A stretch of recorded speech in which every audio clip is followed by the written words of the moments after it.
कल की चर्चा साधक जो छोड़ी थी भरत जी महाराज की। चित्रकूट में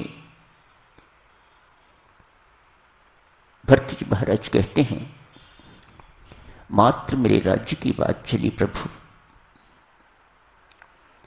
मैं राज सिंहासन पर बैठा नहीं, मेरी चर्चा चली, मेरे लिए ये निर्णय हुआ कि इसे राजगद्दी पर बैठना है। मैं बैठा नहीं, मात्र चर्चा से अयोध्या में इतनी हलचल मच गई।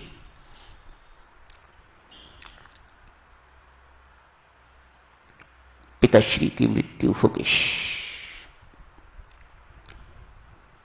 सुरलोक को पधार गए। सारी अयोध्या बहुत बेचैन। आप जी को, जिनको राज सिंहासन पर बैठना था, वे इस वक्त जंगल में घूम रहे हैं। किसके कारण? मेरे कारण। भरत जी कहते हैं, प्रभु यदि मेरे जैसा पापी व्यक्ति कभी राज सिंहासन पर बैठ जाएगा जो आपका है, तो धरती रसातल को चली जाएगी। कल यही बात चल रही थी। प्रभु राम कहते हैं, भरत यदि तू सिंहासन पर न बैठा तो मैं यकीनन कहता हूं कि धरती जो है वह रसातल को चली जाएगी। कौन सत्य है, कौन सही है?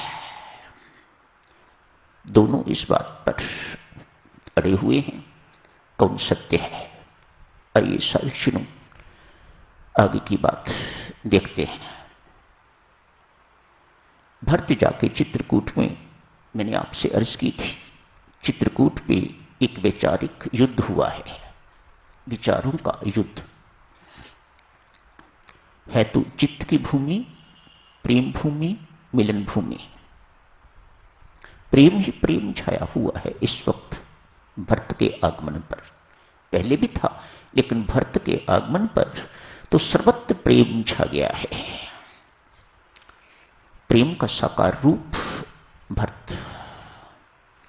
कोई पूछे प्रेम की शक्ल क्या है, प्रेम की अकल क्या है, कैसा दिखाई देता है, तो संत महात्मा कहते हैं, भरत जी को देख लीजिएगा, इन्हीं जैसा है प्रेम। सोचें कितने महान हैं भरत जी महाराज, जिनकी तुलना इतने बड़े गुण के साथ की जा रही है। साक्षात प्रतीक प्रेम के भरत जी महाराज। सर्वत्र प्रेम छाया हुआ है। चित्रकूट में वहां चर्चा चल रही है। मुझ जैसा पापी कोई नहीं, मुझ जैसा अधम कोई नहीं, मेरे कारण सारा अनर्थ हुआ है। काश मैंने अपनी कुमाता की कोख से जन्म न लिया हुआ होता तो ये अनर्थ न होता, आपको जंगल में न आना पड़ता। इस वक्त आप राज सिंहासन पर बैठे हुए होते और मैं आपके श्री चरणों में बैठ के तो आनंदित महसूस करता, लेकिन ऐसा नहीं हुआ मेरे कारण। मुझ जैसा पापी, मुझ जैसा अधम, मुझ जैसा दीनहीन कौन होगा। भगवान राम कहते हैं, भरत भगवान शिव को साक्षी रख के कहता हूं, तीन लोक में त्रिकाल तुझ जैसा पुण्य आत्मा कोई नहीं है। जितने भी पुण्य आत्मा आज तक हुए हैं वे सब तुमसे छोटे हैं, सब तुमसे हीन हैं, सब तुमसे नीचे हैं। यदि तुम मुझे सत्यवादी मानते हो तो आज के बाद मेरे से वायदा करो कभी अपने आप को पापी न कहोगे। क्या भरत सत्यवादी नहीं?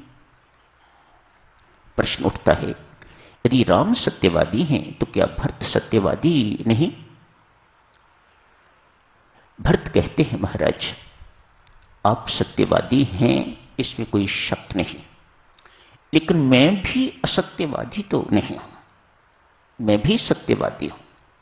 मैं दावे से कहता हूं, आपको आपके अंदर दूसरों के दोष देखने वाली दृष्टि ही नहीं है तो आप दोष कहां देखोगे? इसलिए आपको दोष दिखाई नहीं देते, इसलिए आप मुझे गुणी कह रहे हो। ठीक है भरत, प्रभु राम कहते हैं ठीक है, मेरे अंदर दूसरों के दोष देखने की दृष्टि नहीं है, तुम ठीक कहते हो, लेकिन दूसरों के गुण देखने की दृष्टि तो है ना। मैं उसी दृष्टि से कह रहा हूं कि तुम जैसा गुणी इस संसार में न कोई हुआ है न कोई होगा। भरत जी महाराज प्रभु राम के चरण पकड़ते हैं, कहते हैं महाराज एक बात बताइए, तोता कभी कभी गीता जी का पाठ कर लेता है या राम राम बोल लेता है, बंदर भरी सभा में सबके सामने नाचने लग जाता है, तो इस पे तोते का बड़प्पन है या बंदर का बड़प्पन है या उनको पढ़ाने सिखाने वाले का बड़प्पन है? राम जी कहते हैं भरत, तोते को पढ़ाने वाले का बड़प्पन और मदारी का बड़प्पन जिसने बंदर को नाचना सिखाया। तो महाराज मेरे अंदर यदि कोई गुण आपको दिखाई देता है तो ये चमत्कार आपका है, मेरा चमत्कार नहीं है। ये आपका चमत्कार है महाराज, आप दूषण को भी भूषण बना देते हो जैसा आप मुझे वर्णन कर रहे हैं। मेरा इसमें कुछ नहीं है, मेरे अंदर तो दोष ही दोष है। यदि किसी को भी कोई गुण दिखाई देता है मेरे अंदर तो वह चमत्कार आपकी कृपा का है, मेरा नहीं है। क्यों? मैं बहुत अच्छी तरह से जानता हूं अपने आप को कि मेरे अंदर किसी प्रकार का कोई गुण नहीं है, मैं दोषों से ही भरा पड़ा हूं। कैसी कृपा है भरत जी महाराज के ऊपर। कहते हैं देवियों सज्जनों, अपने गुण सुनते थे, जगह जगह पर संतों महात्माओं ने उनके गुणों का बखान किया है। कहीं पर भी गए, त्रिवेणी संगम पर गए, वहां त्रिवेणी ने कहा, गंगा यमुना सरस्वती तीनों ने मिलकर कहा, त्रिवेणी ने कहा, भरत जो तुम मुझसे मांग रहे हो वह तो मुझे तुमसे मांगना चाहिए। जो प्रेम तुम मुझसे मांग रहे हो वह प्रेम, तू प्रेम का भंडार है, तू प्रेम का स्रोत है, वह तुझसे मांगना चाहिए। मानो हर जगह पर भरत जी महाराज की प्रशंसा ही प्रशंसा हुई है। कहीं पर भी देवियों सज्जनों वर्णन इस प्रकार का आता है, भरत जी महाराज को कहीं अपनी प्रशंसा सुनाई नहीं दी, उनको यही सुनाई देता था मेरे रघुपति सरकार की प्रशंसा हो रही है।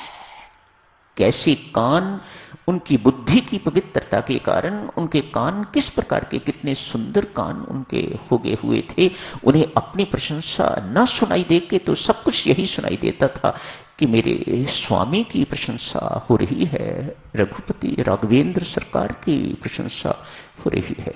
तो साधक समय हो गया है, यहीं इस प्रसंग को समाप्त करने की इजाजत दीजिएगा। धन्यवाद।